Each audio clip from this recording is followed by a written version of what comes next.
Highline is more than schools. It's people. Students, educators, leaders, families, and neighbors, each with a story to tell. These are our people, and these are our stories. Welcome to the Promise Podcast, where we share how the Highline Promise comes to life. Every student is known by name, strength, and need, and graduates prepare for the future they choose. I'm your host, Superintendent Duran. All right, greetings, everyone. Thank you for being here.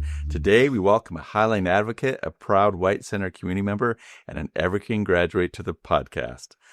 Can you please introduce yourself, your name, your role, and how you're connected to Highline? Well, hi. Great to be here. I'm Pat Thompson. I am the executive director and co-founder of the Yes Foundation of White Center. A resident of White Center, born and raised in White Center. Went to Mount View, Cascade, Evergreen. Graduated from Evergreen in 1981. Yeah. So and right now I'm involved with this. Some friends and I started the Booster Club for Evergreen, and I'm there a lot, just kind of hanging around and being a presence. Yeah. Yeah, I got to go to one of the basketball games, senior night earlier in the year, and It was just a great place. That new gym is amazing. Oh my goodness! The whole facility is just amazing. So, yeah. So how does that with the new Evergreen? What are you like hearing in the community? How are people feeling about it? Because it's been just a long time coming for the community, and really grateful for our voters and our community for voting for that 2022 bond. But what has it meant for the community? I mean, people get emotional. You know, I think I'm getting emotional right now, but. Yeah, people get emotional about, just the fact that kids are going to the school that is beautiful. It's state of the art. It has what they need. There's choice for them to sort of get into the things that they dream about. And, even people who went to school when I was there, when the subject comes up, they'll say some crack about, oh, I wish it was that way when we were there. But then it always comes around to, but we're really glad that they have it now. Because it was a long time coming, and kids deserve it. Kids deserve to be at a school where they're inspired and where they know that people care about them, where they know people have been thinking about them. Yeah. So yeah, it's a beautiful space. Every time I go there, to me, I think it rivals many of our college and university campuses right now, and it's what we want to have for all of our students, and that's why the work that our community does to support our bonds is important. Because where students learn and how they learn is so important. Yes, so important. Yes. There's a spot there's a spot overlooking the courtyard where I just kind of walk by and dream about putting my office there. Yeah, there's a few spots there that I could see myself there also. Yeah, over on the stairs where you overlook the courtyard, there's some high tops that are there. Yep. Like it reminds me very much when I was doing my doctoral work, where it was a nice place corner you could sit, and I love seeing students there now. And I think what I'm really proud about the design team was that before the school was a school, it was kind of a box, a white bunch of buildings that were boxes. And this time it's clear that it just feels like it's a part of the park. Yeah. It reflects the beauty of the property that it's on. And I think that's awesome.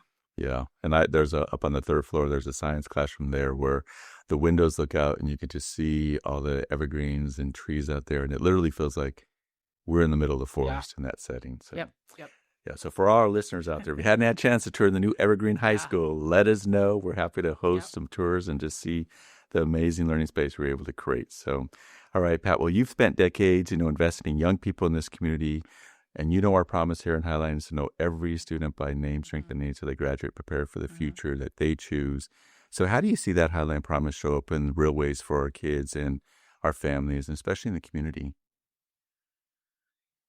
Yeah, I think whenever I'm talking to kids and they can articulate the things that they want and the things that they're hoping for, again, just exactly what we were talking about, being able to go into a school, a space that reflects those things, and it gives them confidence that, hey, maybe these people can handle my dream, right? And so I love that. I love it when kids share that.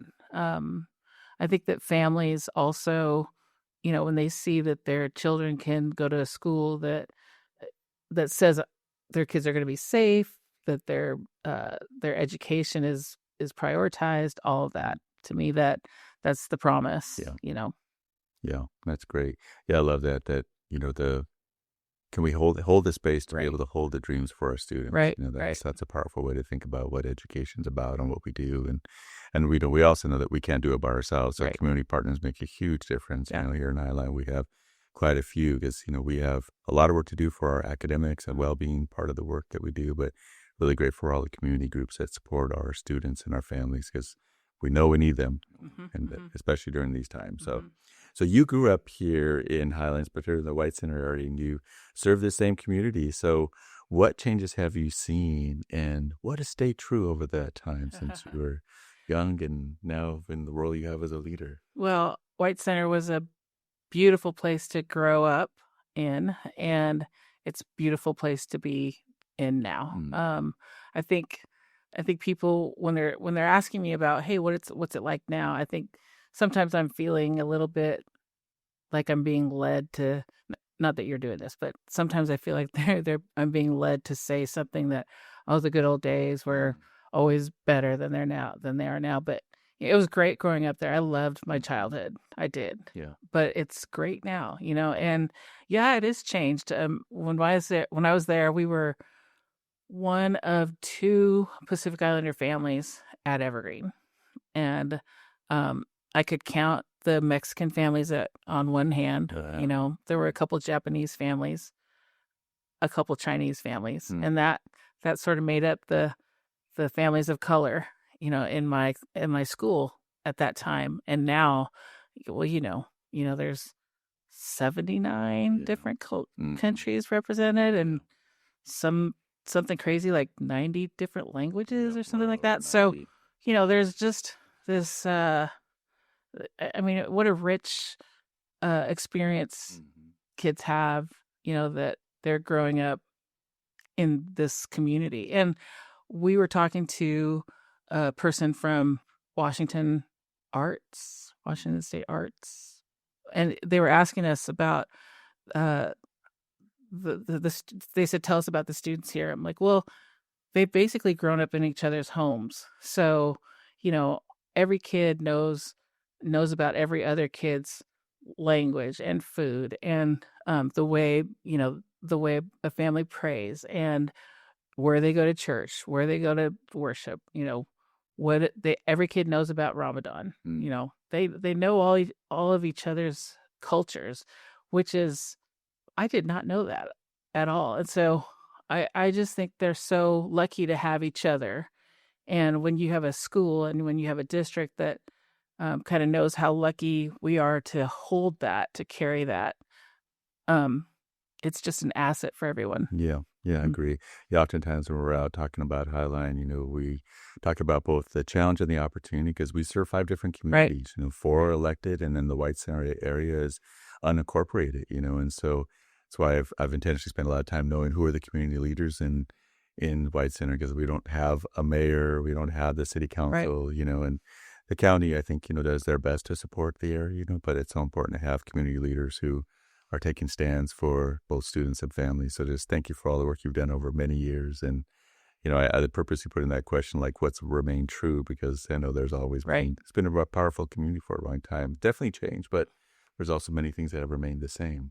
Well, to your point, because White Center is unincorporated, we always seen, I think there's a natural, um, a natural way of looking at our principals Mm. in the schools as being our elected officials. They're kind of the closest Yeah. that our neighborhood has to that kind of representation, right? And so, which makes the schools even more sacred and more important to who we are as a community.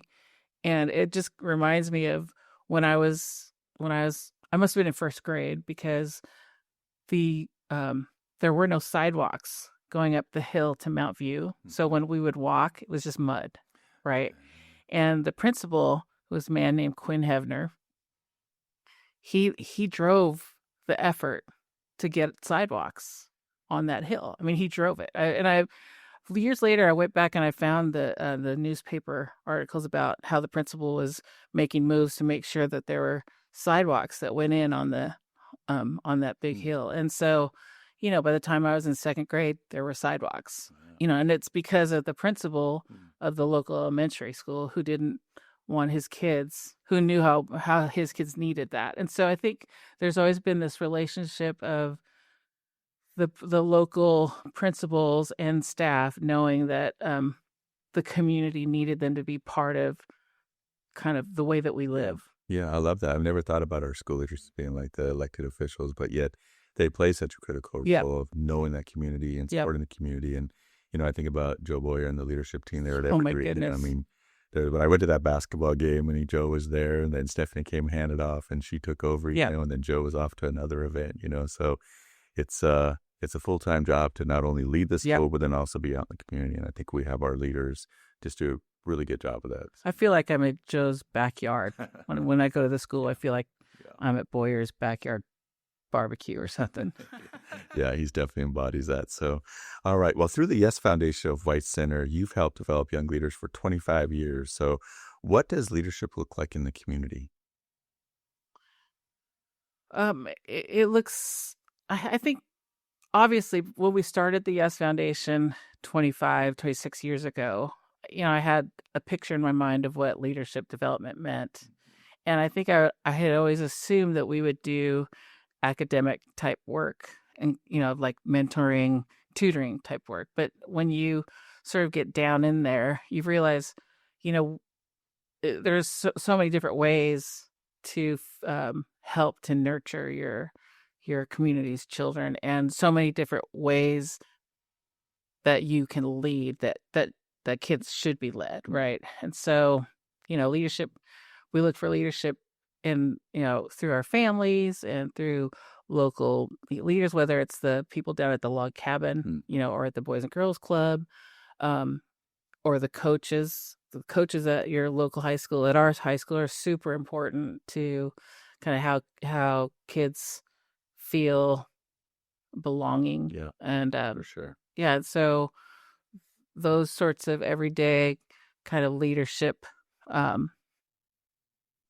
important. Yeah, I've noticed that since my time here that there really does seem to be a really good connection between, especially our student leaders at Evergreen and Cascade, and then the local community organizations. I think about like Richie, Jeffrey, and Fran, who have just been really strong advocates within the district. But I also know that, they're strong advocates in the outside of the community. I think kids in my community know that that their community is for them, and they know that there are other ways to kind of leverage their own resources, and so that they can add to their own agency, right? They know how to do it. It's pretty amazing. They know how to, like, if you talk to Richie, he knows exactly, where he and his family need to apply for a certain whatever it is that they need, or, he knows how to advocate for his peers. If you tell Richie, hey, I need this, this, and this, he can come up with an answer for how to get it, Yeah. Very resilient. Yes. And very creative in terms of how they try to. And they're all like Richie. Yeah. They're all like that.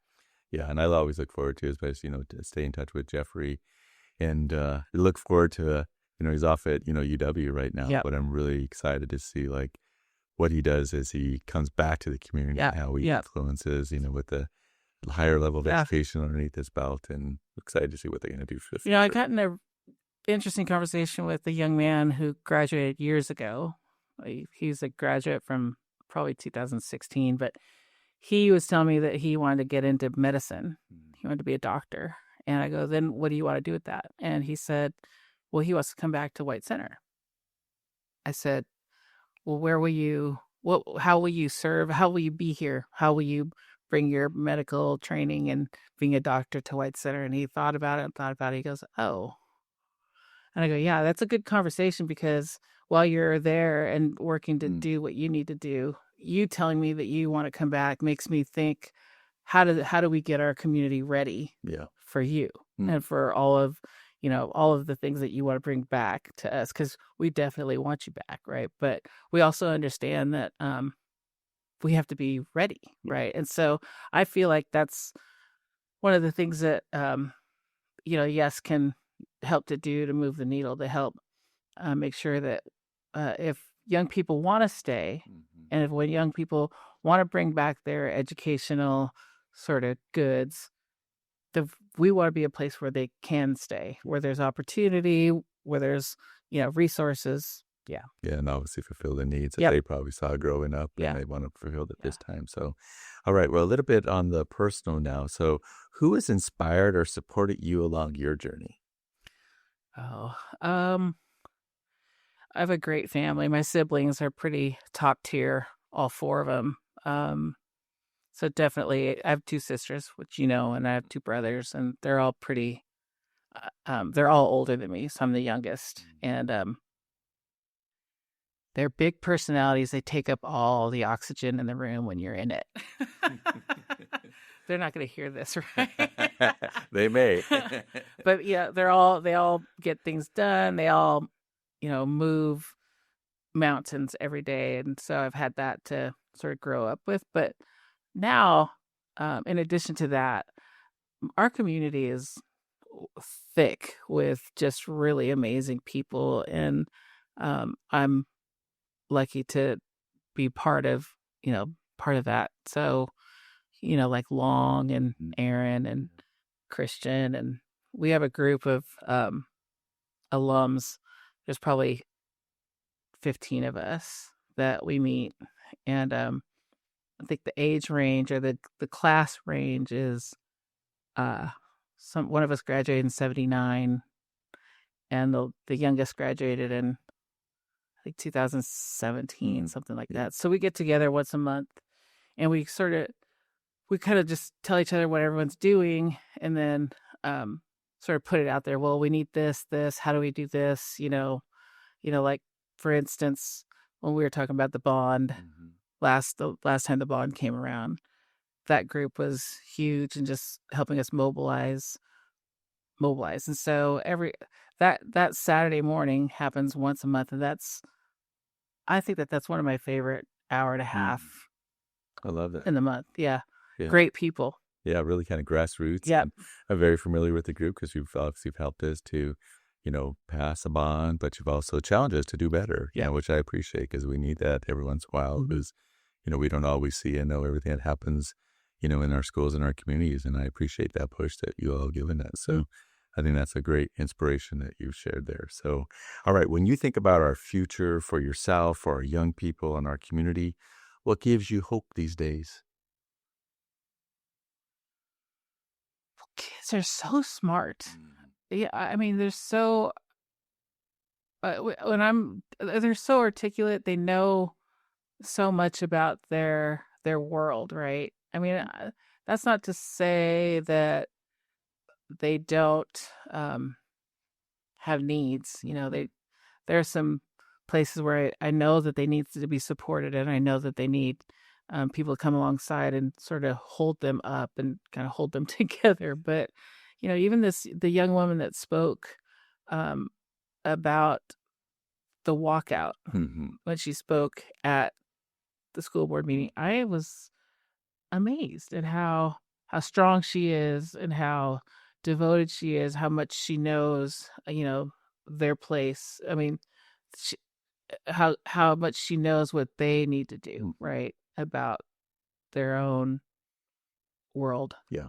So that gives me a lot of hope. Part of me says you need to get out of the way, but then also part of me is like, I can't get out of the way because they need support, and they still need guidance. Yeah. They still need people who can kind of fight alongside them, but that gives me hope. And also, I feel like there's still joy. When you walk into Evergreen or walk into Cascade, I'm still going to laugh a lot because there's still joy and there's still a lot to be grateful for. And there's still a lot of victories that happen in every young person's life. And so try to hang on to that. And frankly, Boyer gives me a lot of hope, and the staff that he's putting together there gives me a lot of hope. I feel like this is a commercial for. I don't mean it to be that way. I promise. No, they're doing good work, and I think all the schools in the White Center, I think, are doing really good Yeah. work in different ways, but I think the Evergreen just became so big because that's, not only with the new school, we also wanted them to create a new program. We wanted them to really think Right. differently around Right. what the possibilities could be. And so now this idea of students walking out with an associate's degree, I mean, Yes. that would be huge. Yes. That would be huge, Yes. and it's definitely a little bit more challenging in Washington compared to other states that I've been into. But, we've got a good dream for what that can happen. And I think Yes. you're absolutely right. You got to have the right leadership to make that Yeah. kind of stuff happen. So, Yeah. yeah, that's very good. Okay, well, what's one dream you have for our Highline students?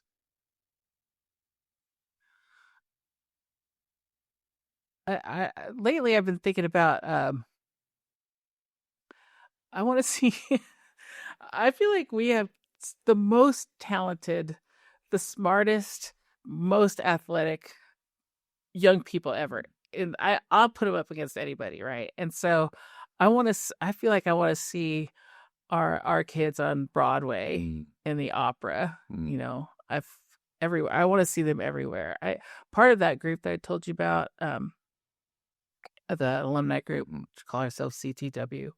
I think we all are dreaming for young people to be to kind of graduate from Highline with the best critical thinking skills, because we know that they're the ones that are going to change the world. And I believe that about all.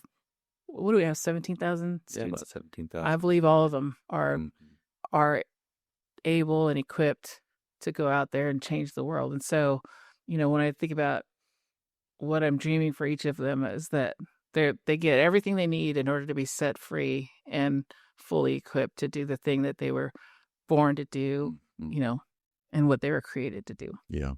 Yeah, I often think about that and the idea around purpose, Yeah. that everyone has a purpose, no matter how you either reignite it or redirect in some cases. Yes. I'm grateful for many people in my life who I always just say, bump me back to my path, because there's a few times where I've gone astray, and we need that. We need guidance at times to help for us sure. get back of it. All right, well, I got one final question for you, and you can take this personal, professional, however you want to go, but what's something that you're reading, watching, or listening to right now that you'd recommend to our listeners of the Promise Podcast? Okay, so I'm really into The Pit on HBO. Familiar. I love that show. It goes so fast. So that that's good. And a friend of mine gave me a book by Bell Hooks recently, all about love. And I'm just starting it, and I'm embarrassed to say I'd never read any of Bell Hooks, so I'm just getting into that. But my most recent book that I've read is a book called How the Word is Passed by Clint Smith. You heard of it? I haven't heard of that one. So good. He basically he went around to the different spaces in our country that are significant in our history of slavery and Jim Crow era. So he went to the Whitney Plantation and Blandford Cemetery and Angola Prison and Monticello. But the way he reported it's not really reporting, but he just kind of tells a story. Like he went there and he would just sort of talk to people who, kind of know about it, who have a history there. And you feel like you're just listening to him talk about this place and why it's so significant to who we are as a country and where we are now. And I also feel like in the telling of these stories, I feel like he was really fair in his telling of everyone's story. Like I felt like I was hearing a really good story from a very fair storyteller. Okay, great. I'll have to add that to my list. If we ask that question, my book list is growing longer and longer. Yesterday at a elementary school at Midway, teacher who really does a great job teaching our history as well as since time immemorial curriculum, recommended the book 1619 and the autobiography of Frederick Douglass. So those are definitely ones I want to read also. So I'll have to add yours to the list. You'll love it. And I won't say easy read, but I feel like it's one of the books that made me think, hey, I'm not that slow of a reader. Okay, good. All right. Well, I'm always looking for something to read, so it'll be good. So, Okay. well, Pat, I just want to thank you so much for joining us on Thanks for this having me. podcast. It's great to have It's you fun. here, and this will be coming out here really soon. But just the stories that we keep hearing from people in our community, whether it's our students, community leaders like you, are just so important because Highline is made up of people, and we have amazing stories to tell. So thank you. Thank you. Appreciate I'm it. sure we're going to want to have you on our podcast. Oh as yeah, well. I'd love to. Wanna Yeah, we'll get just it get that started. all set up. So, all right. Well, that's it for this episode of the Promise Podcast.